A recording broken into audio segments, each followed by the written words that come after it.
You're listening to Shooting Hoops with your hosts, Dia Miller and Adam Drexler.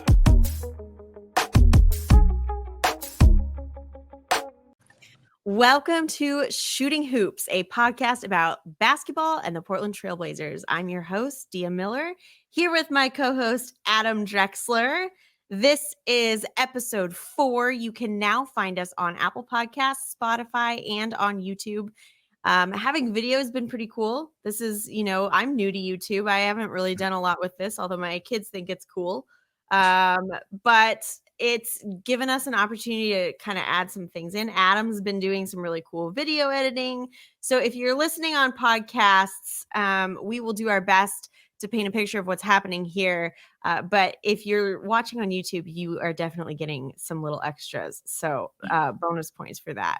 But our goal is to get these up as fast as possible. We know there's a lot happening. YouTube is probably going to go up slightly faster as well. So check that out. Adam, we had a special episode last time. If you guys missed it, Adam's dad, Clyde Drexler, joined us and gave us some interesting conversation about the team currently, as well as, some interesting stuff from the past. So that means that, and then we missed a week. We had some technical issues and we missed a week. So it's been 2 weeks since we've sat and just talked about what's going on. How are you, Adam? What's going on with you? I'm good. Just living life, enjoying it, and getting ready for the holidays that are coming up. So yeah, it's been good. Thanksgiving is this week. I don't know how that happened. Yeah, time is flying by. We're on episode 4. Look at us. The Blazers are 17 games into their season. Yeah. I don't know how this happened. It just feels like it's flying. So yeah, definitely. And do you have big Thanksgiving plans? Not really. Just gonna have a cool, relaxing dinner with my brother and sister. And do you do like traditional Thanksgiving food? Are you a Thanksgiving food? Honestly, I'm not really like a big food person. So I'm like, whatever's there is good. But yeah. My sister is a huge food person. She's a very refined palate. So I'm sure she's going to throw down and just make something amazing. So I'm prepared for that. I've never been a big fan of Thanksgiving food. Like I don't do like the traditional Thanksgiving food. So I can in my world, it goes straight from Halloween to Christmas. We just kind of, Thanksgiving is just kind of a quick thing. So yeah, but here Thanksgiving is like it's like a YouTube ad for like the full Christmas festivities. Seriously. All right. Well, we are currently recording this on Monday night. The Blazers just lost to the Milwaukee Bucks, which is a shame. We fall to 8th in the West. Before this game, we were 3rd in the West, which gives you an idea of how close these teams are right now. But currently, I was going to throw this up here so we could see it. Here we go. These are our last few games. So not including the Bucks game that was, I think the score was 111 to 119. And then this shows you can see these last few trips or these last few games that we had here.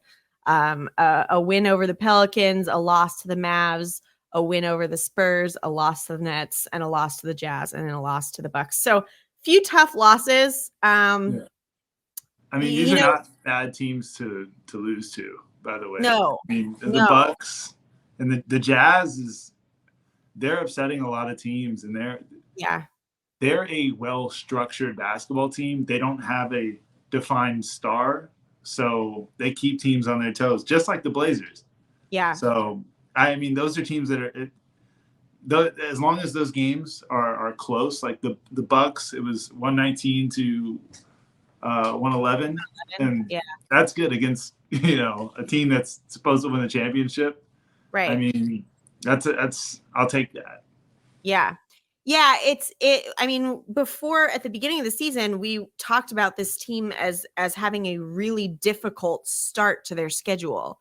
it was supposed to be just really a tough schedule start, and we've done well. I mean, way better than I think anybody really anticipated.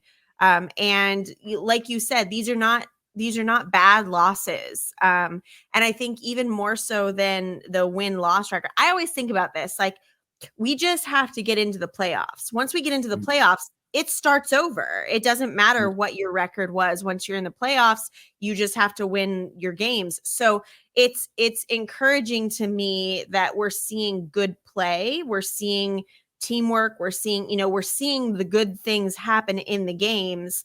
I think that's huge. And I think sometimes that's even bigger than the win-loss record, assuming that your record is good enough that you make it to the playoffs. Yeah. And if I'm a Blazers fan sitting at home just worried about my team, at the beginning of the season, everyone was worried, we're not going to make the playoffs. We're not going to be competitive. And I think we've seen that we've got off to an early start. We didn't come out sluggish. We came out swinging, and we beat a lot of teams that people thought we weren't going to beat. And the Blazers have built themselves a pretty comfortable cushion to weather the storm, because now we're getting into that mid-season stretch where people are shaking off the rust. A lot of players who kind of have had rocky starts this season, a lot of teams that have had rocky starts are starting to catch their wind and start to play like we anticipated them to play, which is to be expected. Every season you see people kind of shake off that rust. So teams like the Brooklyn Nets, now they've got guys like Ben Simmons who's kind of shaking off the rust and starting to look like his former self, and they're starting to string together some good games. Even the Lakers are starting to get into their stride and win some games without LeBron James. Anthony Davis is starting to look like he did in the bubble again. And the Blazers, they've got some good wins under their belt, and now it's just about weathering the storm and staying in that middle of the pack, because if we can weather that storm and stay kind of in that 1 through 8 range, we're playoff bound. I think that the Blazers fixed Ben Simmons, because that was the game that seemed to set him back on his path. So you're welcome, Nets. But I mean, you're right. We're not in a bad place. And I think after the start that we had, it would be really easy to kind of get down. I noticed that today. I started to feel a little like, oh man, like we were doing so good. But I think it's really important to remember that. And I think too that even though those teams are kind of shaking off some of that rust, there's still problems there. It's not perfect. And I think that, I think that we're a competitive team this season. And I think that we're a team that can compete with these teams even as they've shaken off the rust. I think we still will give them a run for their money. Definitely. I think right now, the fact that, teams are starting to hit their stride, people forget this is a competitive league this year. It's not just like one team is blatantly better than all the other teams. A lot of teams are very competitive. You've got the Clippers who were competitive without Kawhi, and now they're getting Kawhi back. You've got the Warriors who won the championship last season, who people early in the season now we're starting to have doubts and trying to say, oh, something's wrong. And then Clay drops a 41-point game, and all of a sudden they're back on track and looking like they're going to repeat. So, I mean, it's a competitive league. The fact that the Blazers are competitive and are able to take these games from these teams is a big deal. Yeah, for sure. And I think too, it's important to remember where we were at this time last year. Like this is, I don't think really anybody expected this season for us to come out and just wipe the floor with everybody. Like this is supposed to be a building season. This is supposed to be, the moves are being made. We're in this transition. Last year was the first part of that with, essentially kind of tanking and dealing with the injuries that needed to be fixed. And putting together a team that could start to compete. And so, we went through last season, and then we started out this season with these changes to the roster and things like that have been really promising. And I, for one, really, I at the beginning of the season, I was talking about the team as if this season was going to be kind of a wash. I obviously always think like, hey, maybe we'll win a championship, but realistically, I knew like we weren't where we needed to be. And so I think the fact that we're already doing as well as we are is huge and kind of unexpected. So I think that this is, we only go up from here. I guess we could go down, but we're on jinx it. So everyone just knock on wood for that. Wood. It can get worse, but we hope it doesn't. And I think the biggest takeaway from these last few games is just our consistency. If we can have our scorers, guys like Ant, guys like Jeremy Grant, in Dame's absence, if we can have them be efficient with their scoring, then we can take these games from people without. I know Dame's going to be out for a while. We can steal games.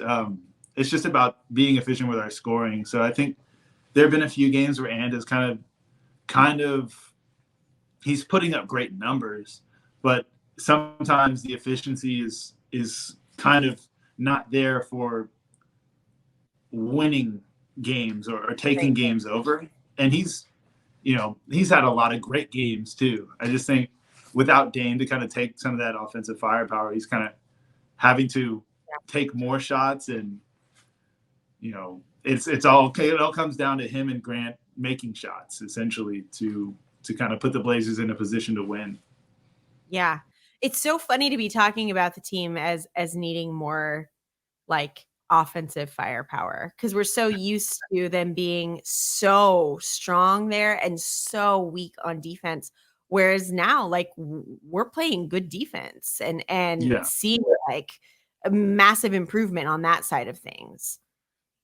Definitely. I think whenever you have guys like Josh Hart, Jeremy Grant, Nurkic is too tall not to be a good defender, and people coming off the bench like Justice Winslow, Little, they're just big bodies that you can throw at some of these players, and whatever matchup we have people who fit the mold of someone who can defend against them, and that's valuable. So I kind of like what Coach Chauncey Billups is doing and kind of playing with the rotations a little. I know for the Milwaukee game, we saw Little get more minutes than Justice Winslow and kind of be the sixth man in that game. And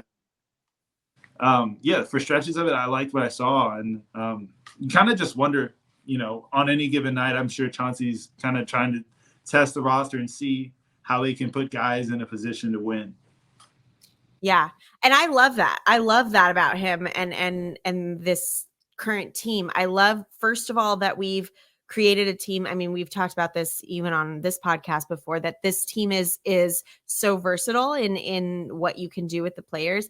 And I really like that Chauncey's mixing it up and trying different lineups and seeing what works. And I personally think that that's a really big thing to be able to do it because teams play differently and their lineups are different and their size is different and the way they move the ball is different, whatever else. And so if you are in a situation where you can look at how this opponent plays and uses their size or lack thereof and how they move the ball and what they like, if you can pay attention to that and say, oh, okay, this is the lineup we want to use to take care of that, versus just, well, these are the guys that we put in together at this time, that makes a difference. And I think that that's something we haven't seen a lot of in the past.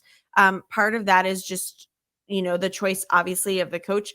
But part of that also is the ability and the versatility of the players that we have versus where we've been in the past, where some of those lineups just wouldn't work. You would get lineups on the floor and we'd all be going, what's happening here? Whereas I don't think that's really the case this season. Even if it's an unexpected lineup, it's kind of like, oh, okay, this might work, and so I think that's a good place to be. Yeah, definitely. It looks more stable it looks like now, whenever we put, first, second unit in, it looks like, all right, it doesn't look out of place. It looks like we have people in the position to succeed.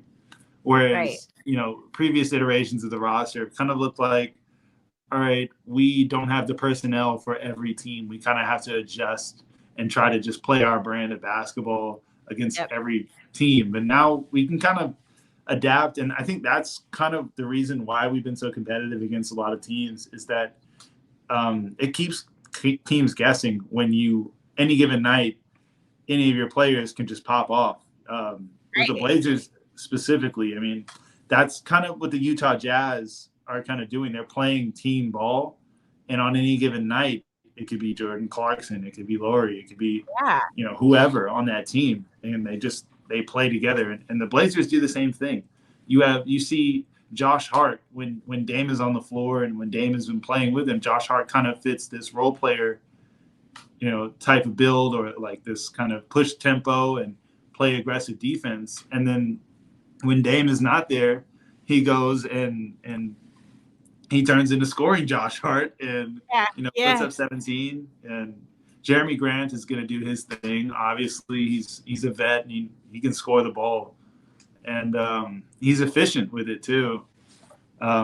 So now it's just, in Dame's absence, it's kind of up to Simons to take that, the backcourt, and Shaedon to kind of step up and learn as fast as he can as a rookie, trying to fill Dame's shoes while he's gone. Yeah, big shoes to fill. Well, and I was thinking about that too. I don't remember which game it was, but it was coming down to the wire.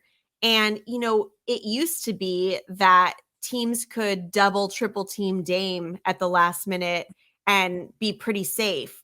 Whereas now, if you are coming down to the wire with this team, it's dangerous because there are so many guys who can take that shot, and you just don't know who it's going to be. Dame could pass it to anybody on the court, and there's a solid chance that they're gonna make that shot. And that's I tweeted something about that the other day, because that's a dangerous place to be for the other teams, where they don't know what's going to happen or who's going to take it, and it could go so many different ways. I feel like, and you can maybe correct me on this, but I feel like with most teams, if it's coming down to, a 2 or 3 point game and the clock is running down and the game's on the line, you can look at who's on the court and make a solid bet as to who that ball is going to, at least who they're going to try to get it to, and maybe a second choice. But it seems like a rarity to me to have a team where it literally could go to almost anybody, and you just can't plan for that. Definitely. And like, usually teams will have your go-to guy. So let me use my dad, for example. We need a last second shot. My dad, the coach, would say, okay, we're going to draw up the play to get my father the ball. And, that's most occasions. Every now and then, if it's, middle of the season and, teams are kind of adjusting to that, or teams just are saying, okay, we're just going to throw the double team or throw the triple team at my father because he's going to get the ball. The coach might try to draw up a misdirection, use that player as a decoy, use my father as a decoy to get the ball to somebody else, like Porter or somebody. But those are few and far in between. Whenever it comes down to games that you need to win, you always typically go to your star. And this is where I have to give props to Damian Lillard, is one of those game winners. He saw the triple team. Now, a lot of stars, this is where ego comes into play. And they'll try to force that shot, even with 3 defenders on them, because it's written for them. It's their time. And especially with Dame time, I mean, that's not a bad, it's not a bad idea. This is whole nickname. But, I saw him drive, draw 3 defenders, and kick to a corner for a Josh Hart 3. And when you do that as the franchise player, that just shows that you're having a winning attitude about the game, and you're trusting your teammates. And whenever you do that, your teammates elevate their level of play. So you see guys stepping up and hitting game winners. And it's funny, a friend of mine sent me a tweet that said that the Trailblazers were collecting game winners like they were Infinity Stones. And I mean, it's crazy to think that, on any given night, if the game is getting close, anyone on the court at the time is capable of getting the ball and confidently making a shot. And I feel good about it. And it's working. It is. Well, and I think about that with the Anthony Simons game winner that we had early on in the season. Dame specifically talked about that. He talked about how he could have taken that shot, but he trusted Ant to take it. And so he passed it to him, and Ant took the shot, and we won.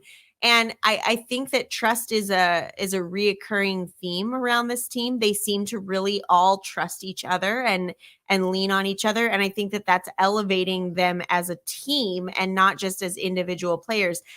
They're playing team basketball, which again, like, it's so nice to see, because I think we've struggled with that. Even in times where they've tried, it hasn't translated on the court the way that it is right now.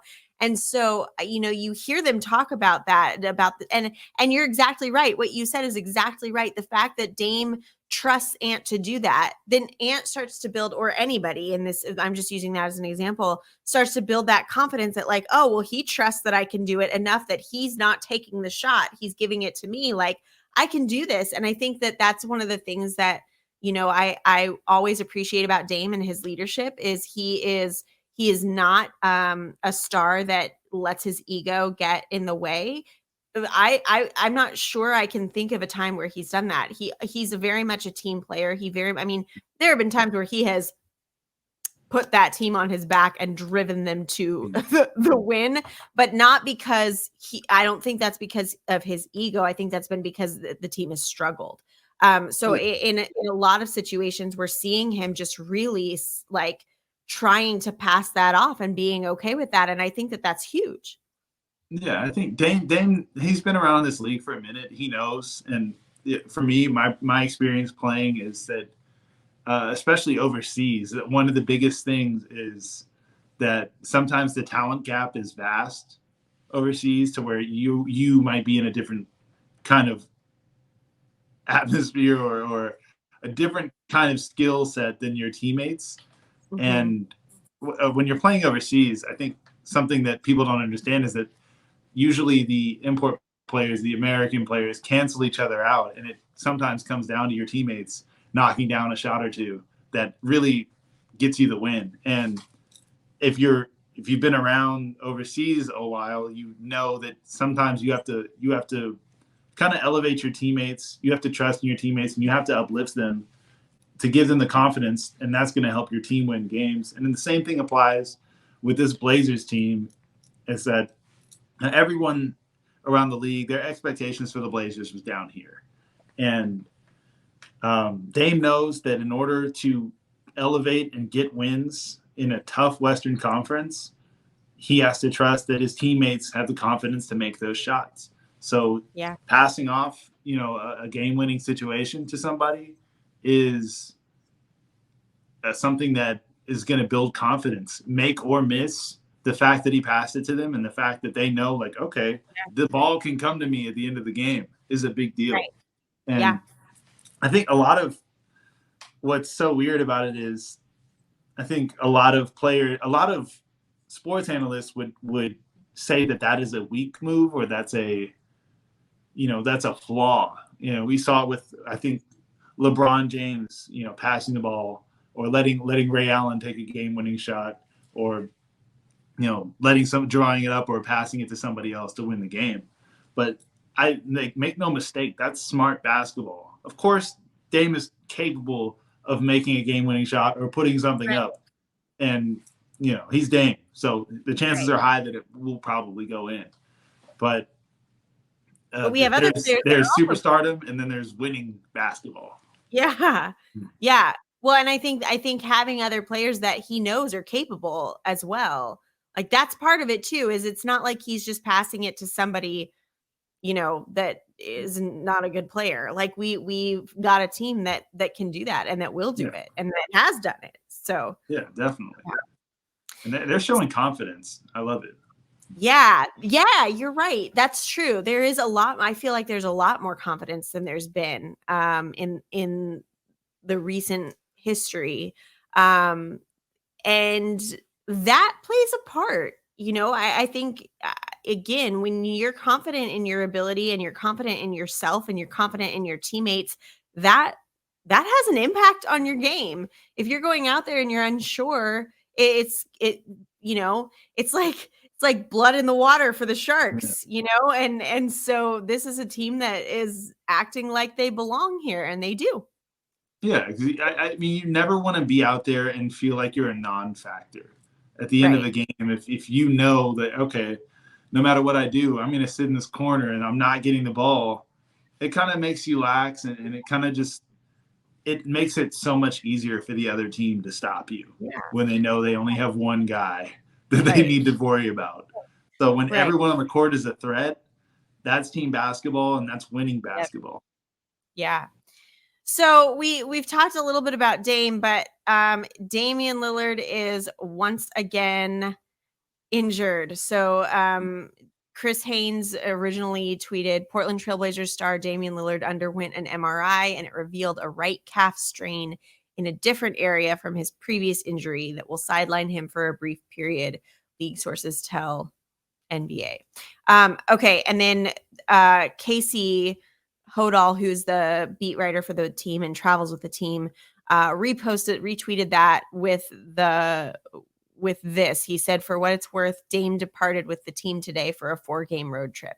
So I don't anticipate that Dame is going to play in those 4 games. I think probably he's going as support. There's not a lot that they can do, I'm assuming, for his leg here.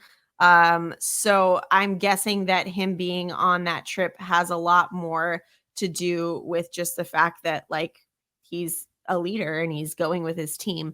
But it does sound like it's not super serious. I believe that they are giving him a couple weeks and then they're going to reevaluate. So it's super frustrating after having him out all season last season to have then 2 essentially back-to-back injuries that are sidelining him. I'm grateful that it's not more serious, but I can't even imagine how frustrated Dame must be to be like, after missing last season, then to be dealing with these injuries has to be so frustrating. Yeah, I think that a lot of this is, just from my perspective, it might be a little bit precautionary. I think too many times with injuries, we get right back into the fray, and what we do without knowing is overcompensate, and it can kind of put a strain on other parts of the body. So I think the Blazers are smart about this. They understand that it's a long season, and we're going to need Dame later if we want to make that push. So it's one of those things where, okay, we can kind of try to weather the storm now and then go off and have Dame available when we're ready to make another push. Because, I mean, playing against teams like Milwaukee, who, okay, that's an understandable loss, but then later on we have teams that we can probably beat. Then you want Dame for those games to make sure you win those games. Right. And I think Dame's going to be fine. Yeah, I think so too. And I know, I'm sure that there's going to be speculation about and people making a bigger deal out of it than it is. But yeah, I mean, you don't ever want to downplay an injury. Anytime there's an injury, you want to make sure that it gets taken care of. We don't want to lose Dame later, especially because, again, we just have to make it to the playoffs. Once we're in the playoffs, and that starts over. The record starts over. It doesn't matter anymore. So if we lose a few games, it's not going to be the end of the world. And I think, we want to make sure that he's healthy. I actually am kind of it seems like it's maybe a good thing that it didn't re-injure the same part of his leg. At least we know it's not like an injury that's going to be maybe plaguing him regularly, like if it had been the same part, then you think, okay, is this going to be a recurring thing? But it just happened. It's just, to me, it seems like it was kind of a fluky thing that he just did twice. So hopefully he's not out for too long. On the same injury front, we have news about Gary Payton Jr., who is, originally he was supposed to start the season and then they pushed it back and they've just kind of kept pushing it back. And once again, they've pushed it back again. So we are now, I believe it's 2 more weeks and they're going to reevaluate again. So he is on the mend and I think, they're anticipating he's going to make his return here. But he is still out for a little bit longer. I'm glad they're taking it easy. I'm glad that they're not pushing him. I think that's important. It's wild to me to look at Golden State and see the difference that it's made to not have him on their team and think about what that means for our team when we do have him. We've been playing these games without Gary, and I cannot even imagine how much different it's going to look when he's on that court as well. So I'm really looking forward to Gary coming back, and I'm just like crossing my fingers that it's soon. Yeah. And he's another one of those guys that is just going to make us better. I see no scenario where he makes us worse. I mean, he's a veteran. He's a tough defender, and he comes from winning basketball with Golden State. So, I mean, you don't win championships on accident. And right. He was a valuable part of that. So I think that's another guy that can kind of shoulder that load and make it easier for Dame to kind of make it through this season. Yeah. Yeah. He's one that I have been dying to get on the court. I'm really excited about. I was a fan of Gary's before even when he was playing in the G League.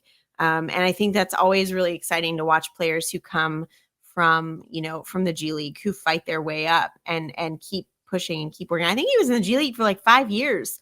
And then he got called up to Golden State. And I just have so much respect for that, for the ability to keep pushing and to learn and grow and work yourself into a position like that. So I'm excited to see what he does with this team. I think he's going to be great. But in the meantime, it's been cool to see him on the sidelines. It's cool to see him kind of stepping in. You see him kind of interacting and like kind of coaching players on the side. So I think already he's made himself valuable to the team, even not setting foot on the court yet. Yeah, I think anytime you have a guy that has been in the G League and worked his way into the NBA, which is no easy feat, mind you. There's so many people in the G League who are capable of playing on an NBA roster. It's all about time and place and the perfect situation. And he's put his head down and he's been grinding all this time. Yeah. So just having a guy like that on your team that has been in that underdog situation and made the best of it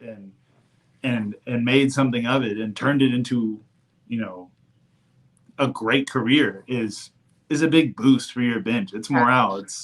Who doesn't love that underdog story? And on top of that, his dad is pretty cool guy. Yeah. Yeah, his dad from now. Yeah. Did you know him before the Big Three, or was that just from the Big Three? I'd seen him around, but the Big Three gave me a chance to actually really get to know Gary Payton. He's just the funniest guy, great guy. That's really cool. He'll still talk mess though, but definitely a funny guy. So yeah, that's gonna be exciting to have him there. We have to talk about Shaedon Sharpe. Okay. Shaedon Sharpe is just killing it right now.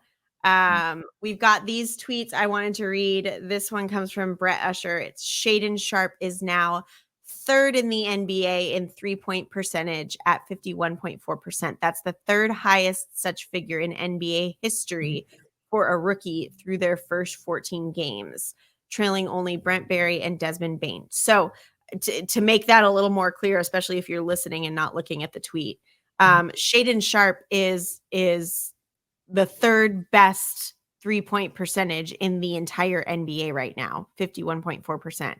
And only 2 people in the history of the NBA have had a higher 3-point percentage at this point in their rookie year, which is huge. Like that's a really big deal.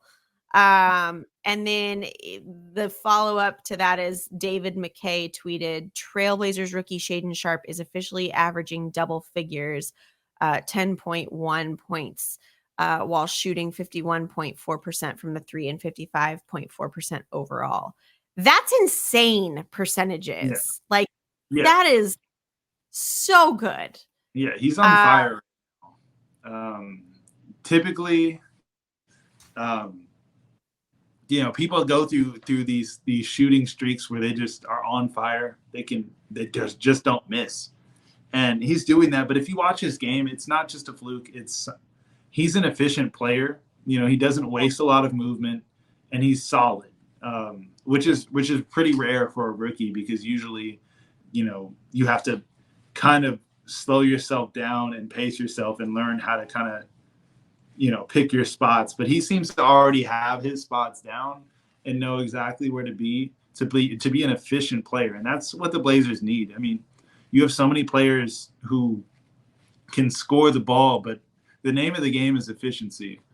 And if you're shooting above 50%, then you're doing a great job. So like guys like Jeremy Grant and Shaedon Sharpe, who are shooting in that 50%, and not only that, from the three, that's insane. Right. So if he can keep that up,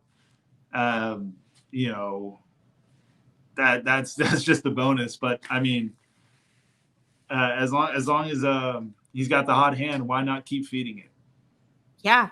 Yeah. And the confidence too. I mean, we talked about that a little bit earlier. Like, he has a lot of confidence. He goes out there and plays like someone who knows he belongs there.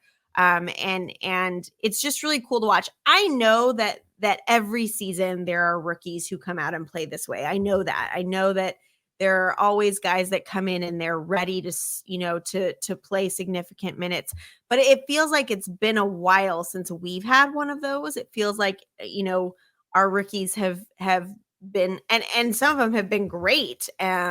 But they've needed a little more work, partly because we haven't had as high of picks. So it's been a while since we've had somebody who's come out and been this good. And I think it's really fun to watch that happen. Yeah, I think it's all about knowing kind of how, or giving people an opportunity to showcase their skills. Everyone in the NBA can play. There's a reason they're in the NBA. But even the worst guy in the NBA. Yeah, the worst guy in the NBA is light years better than you or me or any given day. They're just like your average basketball fan. If you think you can take an NBA player on, you are just wrong. Any pro player, you have no chance. But I think it all comes down to kind of coaching style. When you have somebody like Chauncey Billups, he's played in this league, he understands that there's a lot of talent on his roster, and it's just about unlocking it. And when you have a rookie like that who comes in with something to prove, he's on a new team. This is his first year in the NBA. He's trying to make it for himself, and Chauncey's giving him the opportunity to do that. He's hungry, and Chauncey's letting him go out there and eat, and he's making good on it. And we've had guys in the past, like CJ McCollum, when he first got to the Blazers, he was kind of put in a role where he was just he wasn't given that kind of ability to just go out there and kind of play his game. He had to kind of play a system. And mind you, there were people in the roster who were kind of ahead of him at the time, but he really came into his own. And Chauncey, having a guy who's played in the league, just kind of escalates that process and just kind of expedites the growth of a rookie, instead of having to sit there and watch somebody ahead of you for a number of years. He kind of has just been thrown onto the field, and he's got to learn as he goes. And luckily he has Chauncey out there to talk him through it.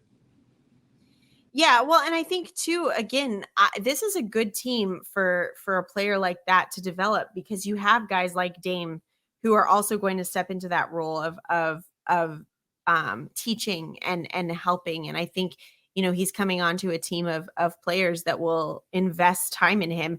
I think that a lot of times I think about this, and I think, like, as a NBA player, if you come in and you start like teaching the people around you, like, now you're training your competition in a sense, because even if they're on your team, you're competing for for contracts, you're competing for roster spots, you're competing for money, you're competing for those things. There's only so many roster spots, there's only so many starting spots, there's only so much money teams have to pay. So essentially you want to be the best so that you can get those things.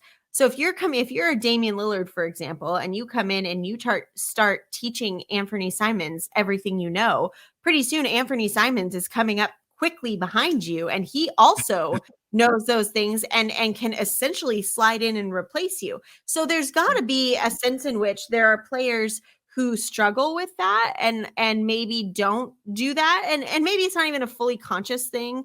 But one of the things that I really appreciate about this team is that they don't seem to have a problem with that. They seem to really embrace the team, you know, and the fact that they're not individuals playing basketball, that they're a team, that they're going to teach each other and help each other and work together to be the best that they can as a team, even if that means that you're teaching someone else your skills and elevating them to a spot where they can essentially take your spot.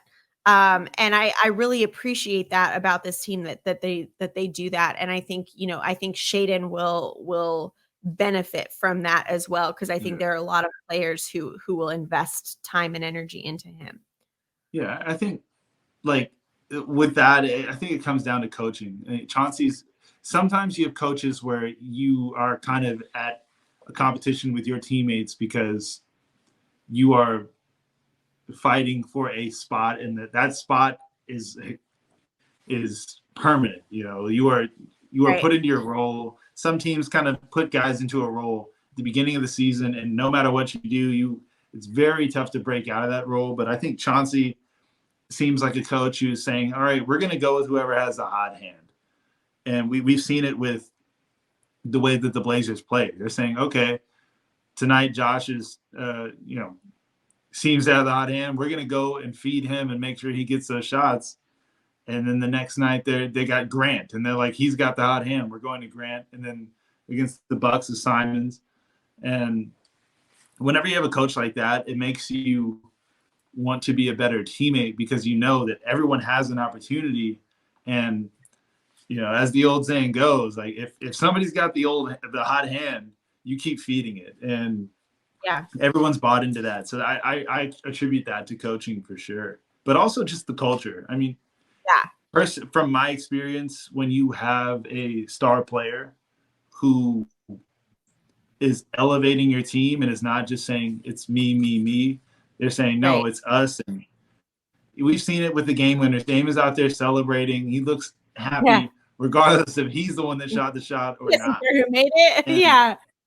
Yeah. So whenever you have that kind of culture and atmosphere, it brings out the best in people, and it makes you really care about the team. It's a team sport. So yeah, I mean, we've watched that with these game winner shots that they've been making, and how everybody just kind of rushes the post-game interview, and it's been so much fun to watch. And they've done it several times because it's happened several times. And yeah, you really get that sense of team. And I really like seeing that. I agree. I think a lot of it is the culture that's developed there, because I think this happened before Chauncey as well, especially with Dame. I think Dame is somebody who really stepped into that role and embraced that. And so I think a lot of it really does have to do with the culture of this team, which is something that, I hope will continue and will carry on past this current team. There's a whole lot of players that we haven't really talked about. Is there anyone in particular that you want to highlight before we move on a little bit? Justice Winslow. I mean, Justice Winslow, he's doing his thing. I mean, he's a solid player. You put him in, and you're going to get someone who's capable of giving you, playmaking, rebounding, hustle points, and scoring. So I mean, he's just kind of versatile, and that's valuable on a roster. So he's someone you can just plug in. He's plug and play. Put him in any rotation, and he's just gonna help the team. We're gonna be the Justice Winslow fan club podcast. He's been great, and I don't hear him talked about enough. Honestly, like he's one of those players that you don't hear quite as much about. And I think he's somebody that's been really, really crucial for this team. Yeah, I think honestly, you don't hear people talking much about the Blazers at all in terms of the bigger sports world, and it's crazy because it's a team that's upsetting teams. I mean, like you see some of the teams that they're talking about are second to last place in the conference, and you wonder why the Blazers winning when they were expected to be a lottery team is not more newsworthy. Yeah, but I think so it goes. I think if they keep it up, we'll hear more about it. I think the more they do it and the more they show that this is really who they are as a team and it's not just a fluke, I think we'll see more of it. Yeah, I can't wait for all the bandwagon fans to just come rolling in right towards the end of the season. If we're playoff down, I knew it all along. They were my dark horse team to win it all. I mean, listen, if you're looking for a team, the Trailblazers fandom is really a beautiful place to be. Our branding is look at your jacket. We need to talk about your jacket, by the way. On a side note, I think you might have the coolest collection of Blazers gear of anyone I know. That is the coolest jacket.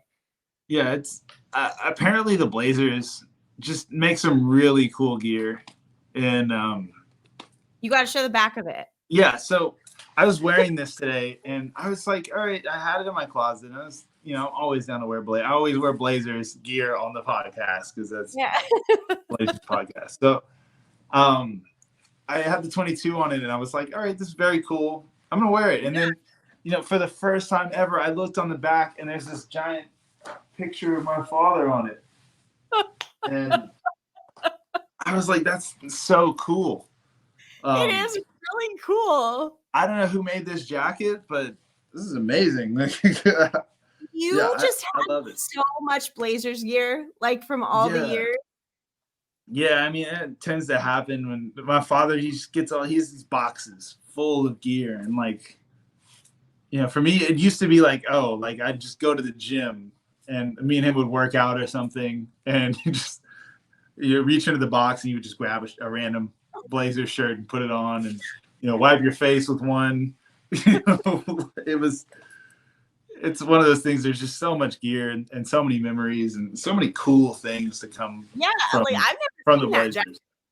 Before. That's pretty cool. I wonder how much stuff you have that's unique or one of a kind or made for somebody gave it to your dad that nobody else has that you don't even realize. Yeah, I probably have a few collector's items that people are just searching and bidding on somewhere, but they're probably sitting somewhere in a closet somewhere or in a box somewhere. I need maybe I can, some of these Blazers fans, maybe I can give them some of this gear. Seriously, cool. That is a really cool jacket though. I like it. I think that's really cool. Okay, so one more person before we move on to something slightly different, but one more person that we really need to talk about is Drew Eubanks. Drew Eubanks came in last year as just kind of a backup. No, but a lot of people weren't super familiar with him. He came in as a backup center. I didn't know how long he would be with the team, and then he stayed, and then he came back this season, and now he is just he's killing it, and he's really, really stepping up. Nurk, we've talked about Nurk struggling here and there, and how when he's on, but when he struggles, we feel it. And so in some of these down games where Nurk has struggled, I feel like Drew Eubanks has stepped in and really been huge. And I love that he's a hometown boy. He's from Oregon. He went to Oregon State.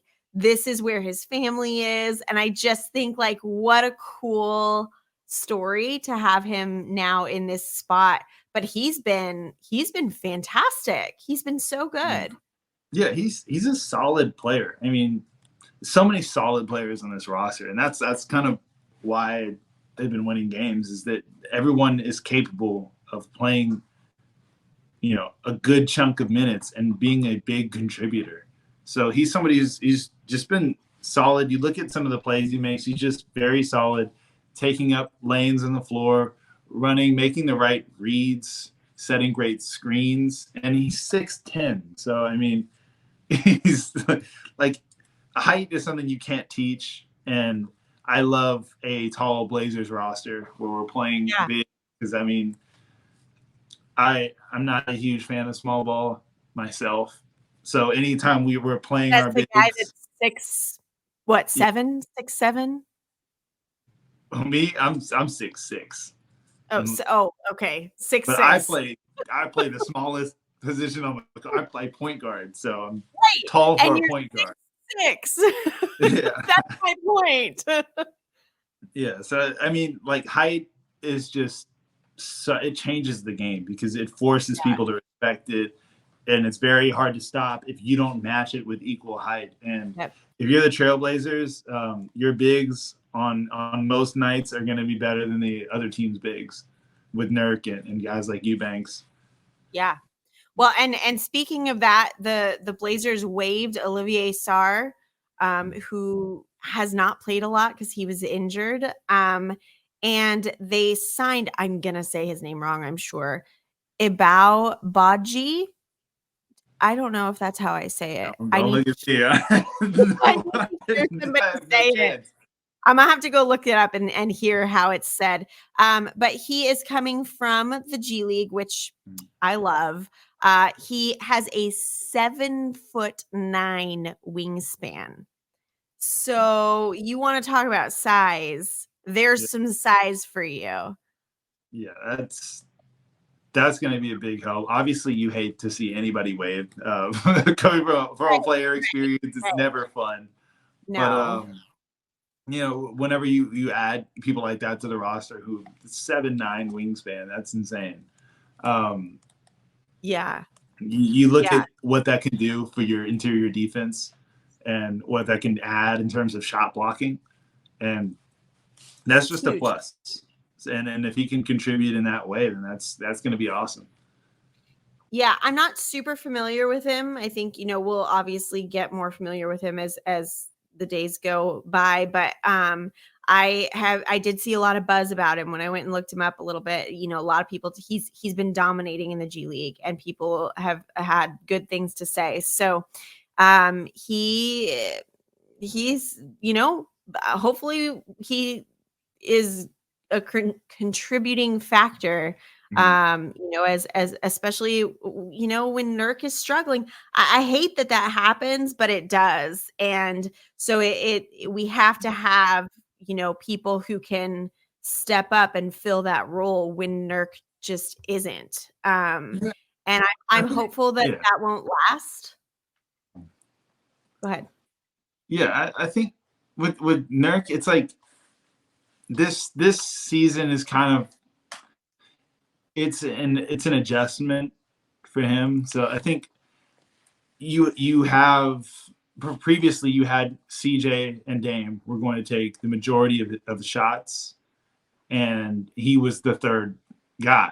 And now it's not so clear. It's kind of gray area on any given night who's going to kind of be the one taking the majority of the shots. We see like a lot of nights it's been Ant who's been taking 20 plus shots, and then there have been nights where Grant is on fire. Normally he's really efficient and he does get less shots, but there are some nights where he's had the hot hand and they keep feeding it to him. So Nurkic has not really had many chances to be the hot hand or to be the guy that's going to get 15, 20 shots up.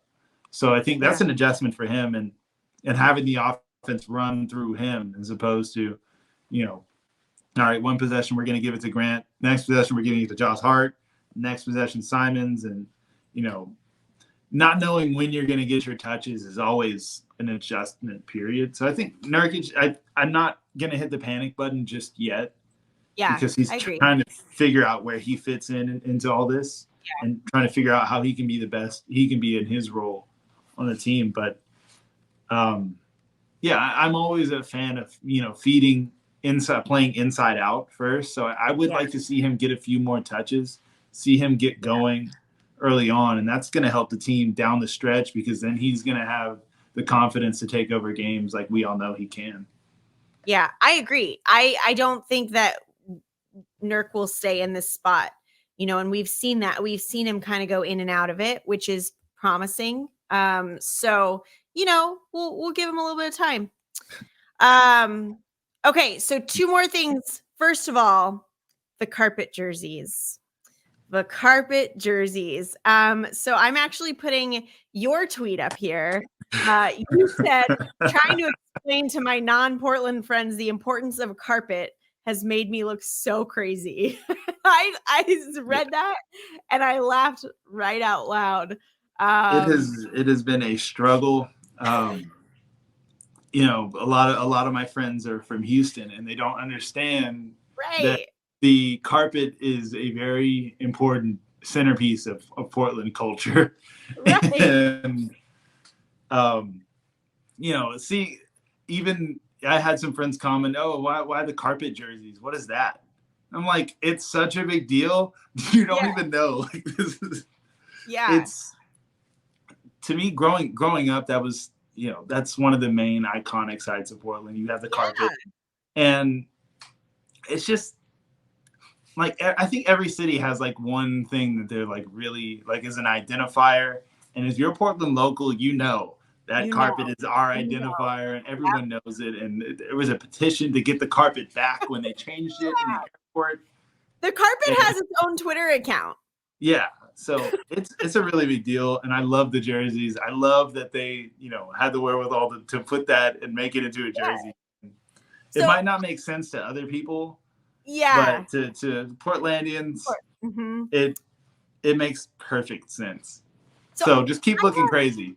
I have really mixed feelings about these jerseys, to be honest. So when they were talking about doing a carpet jersey, I was like, oh, please don't do that. This is a terrible idea. In my head, I was picturing the whole jersey being carpet. And I'm thinking, that's maybe a lot.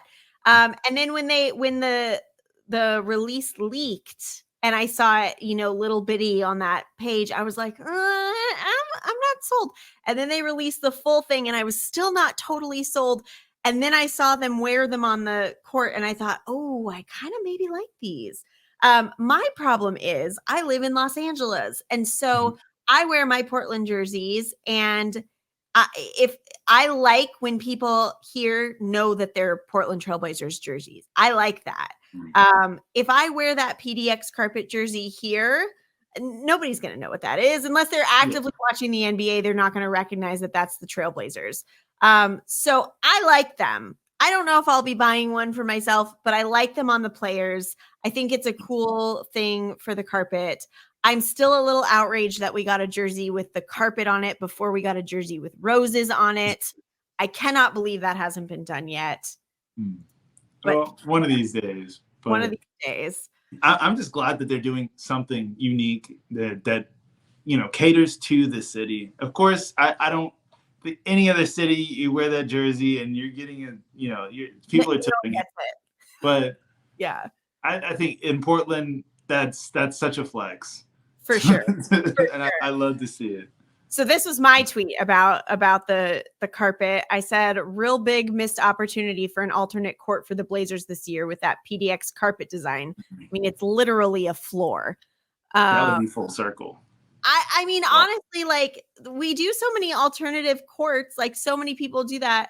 I would have loved. Now, I don't think the whole court should have been carpet because that's a lot.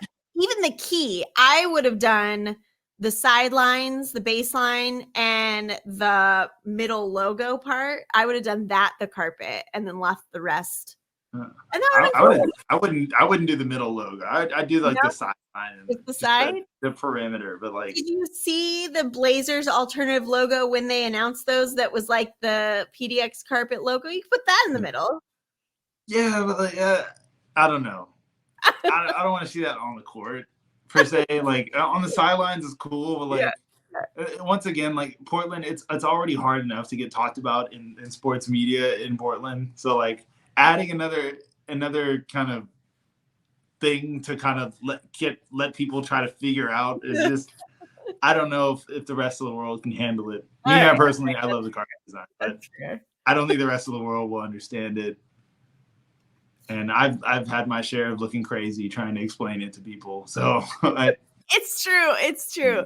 You really have to know, if it's one of those really, if you know, and if you don't know, I can't help you. I'm sorry. So last thing from me, and then I'll check in with you and see if there's anything else you want to add. But an interesting thing that's going on right now, personally, I think, is Greg Brown III. So Greg Brown III is currently with the Clippers G League team. So Portland is one of the 2 teams in the NBA that doesn't have its own G League. Do you know what the other one is? I used to know this. I used to have this in the back. It's the Suns. It's the Suns and the Blazers. The Suns and the Blazers are the only 2 teams in the NBA that do not have their own affiliated G League team. So, which is really crazy, because there's even like the G League Ignite team that's not affiliated with the team. So I hope that in the future we have our own G League team. But in the meantime, Neil Olshey was not a fan of using the G League. He has talked about that in the past. So they didn't really do that. They had a couple 2-way players that would go back and forth. I think in the past it was with the Texas Legends, I want to say. But currently they have sent Greg Brown III down to the Clippers G League. Now, Greg Brown is still on the Trailblazers. He still has a contract with them. Nothing has changed as far as that. The reason that and I explain this because I've seen a lot of confusion about this on Twitter. The reason that they send players down to the G League in this case is for development. He's not getting as much playing time as they would like for him to, as far as his development. So they send him to the G League so that he can get solid playing time. So this is not a bad thing. I saw a lot of people really disappointed. This is not a bad thing. The G League is a fantastic development resource, and I love that the team is using that. So now here's where this becomes a personal thing. I live in Los Angeles, and I regularly photograph the Clippers G League team. In fact, I was just there tonight. And so it's been really cool because I have gotten to be photographing Greg Brown. So this photo, if you're not watching our YouTube, you're missing out on this.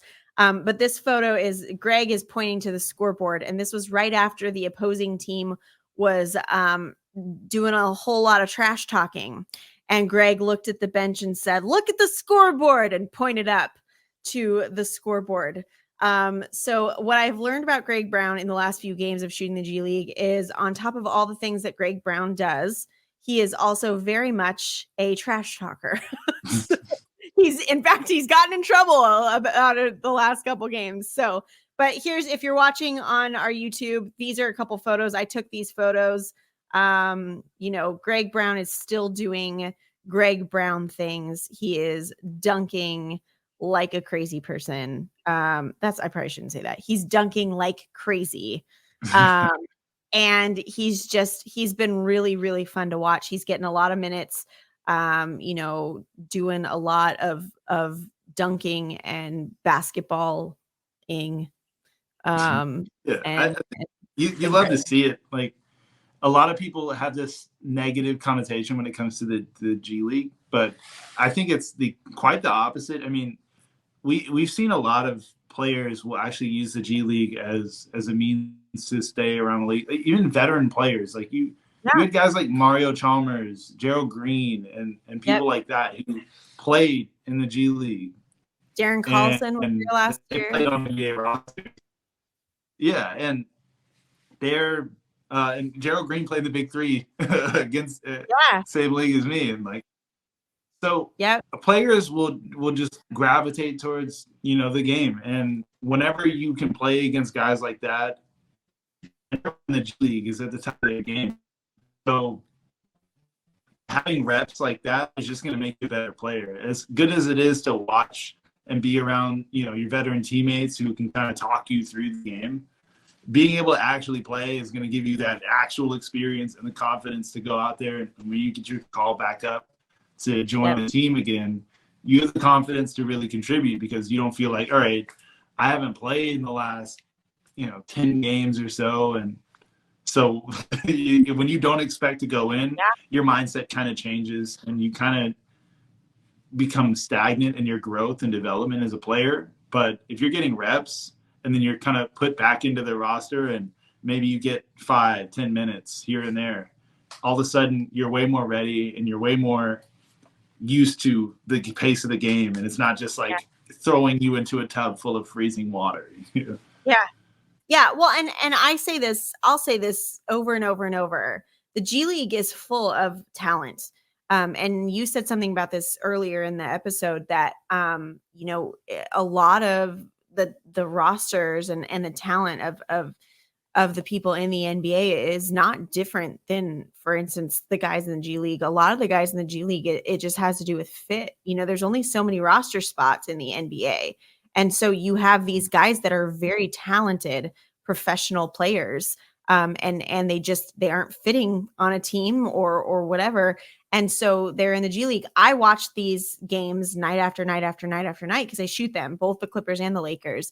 And this is high level basketball. I mean, this is like, it's like watching an NBA game. And in fact, it's much faster paced than an NBA game. If you are living somewhere near a G League team, I highly, highly recommend you go out and support the G League team and watch basketball. It's fantastic basketball. And we saw this last year with with COVID and losing so many players temporarily to COVID, and they were pulling guys up left and right from the G League to fill in, and they were playing and they were holding their own. And some of those guys stayed in the league and are still in the NBA.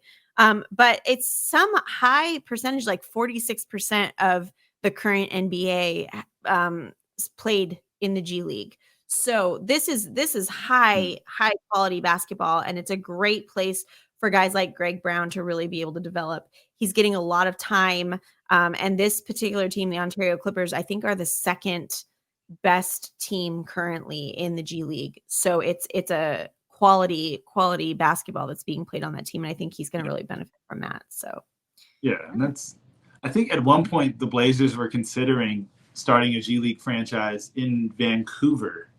Okay. Because I remember them talking, there were inklings of that. But anytime you get a chance to play at an NBA pace, which is so different than any other level of sport, you're going to gain valuable experience, and you're going to learn very quickly. So that's what it's for. And I love how the league is shifting more towards using their developmental league, because I think when I turned pro, it was the G League, it was the D League at the time, and it was not a hot commodity. If you were in the D League, it was like being in purgatory. Right. And now that's definitely not the case. So I love to see it. Yeah. Adam, is there anything else you want to add before we wrap up? No, let's just keep our fingers crossed and the Blazers can keep making these wins happen. Yeah. For sure. I think it's going to be a good season. We're only 17 games in. There's a lot of season left. We finally have Adam on Twitter. I joke about this a lot, but we've got him there. If you're watching on YouTube, you can see our Twitter handles below. If you are listening, you can find him on Twitter at DrexGlides2, the number 2. And you can find me at Deandra Ann. Both of us are on Twitter and on Instagram. We always like to pull tweets to use on the show. So if you tweet at us, you may end up here. We may end up discussing whatever it is you tweeted. But we both try to be active on there, and it's a great place to interact. So you can find us there. Make sure you're subscribed to our YouTube channel and our podcast feed so you don't miss out on the latest episodes and updates. We've got some cool stuff planned for the upcoming episodes. You're not going to want to miss what's going on. So make sure you're subscribed. We appreciate your support as we grow this, your likes, your comments, your ratings, your subscriptions, all that stuff. It's huge for us as we start this up. We're kind of starting this from scratch.